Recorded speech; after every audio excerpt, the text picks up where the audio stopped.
Hi friends, இன்றைக்கி morning வந்து தோசையும் புதினா சட்னியும் வச்சு சூப்பராக சாப்பிட்டாச்சு.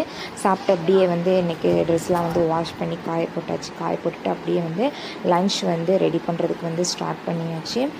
இன்றைக்கி என்ன லன்ச் பார்த்திங்கன்னா சாம்பார், ரைஸ் அண்டு பீட்ரூட் வந்து பொரியல் வச்சுட்டு மீன் வந்து பொரிக்கலாம் சொல்லிட்டு எல்லா வேலையும் நடந்துகிட்ருக்கு. யாருக்கெல்லாம் இந்த பழக்கம் இருக்குது, பீட்ரூட் வந்து எப்போவுமே நான் சமையலுக்கோ இல்லை ஜூஸ் போட எடுக்கும்போது கையில் வந்து ரெட்டிஷ் கலர்லாம் ஆகிரும். அதை வந்து அப்படியே லிப்பில் வந்து அப்ளை பண்ணிப்பேன். பார்க்கவே பிங்க் கலரில் சூப்பராக இருக்கும். உங்களுக்கும் இந்த பழக்கம் இருக்குன்னாக்கி கமெண்ட் பண்ணுங்கள். அப்படியே வந்து இந்த வாட்டி செக்அப் பண்ணியிருக்கும்போது எனக்கு வந்து ஹீமோக்ளோபின் ரொம்பவே கம்மியாக இருக்குதுன்னு சொல்லியிருந்தாங்க.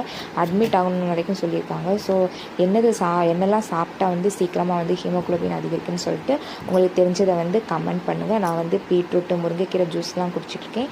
இன்னும் இதெல்லாம் சாப்பிடலாம் சொல்லி உங்களுக்கு தெரிஞ்சதை வந்து எனக்கு கமெண்ட் பண்ணுங்கள். Bye friends. இன்றைக்கி வந்து சாப்பாடு வந்து இன்றைக்கி நல்லபடியாக முடிஞ்சுது. பாய், நாளைக்கு பார்க்கலாம்.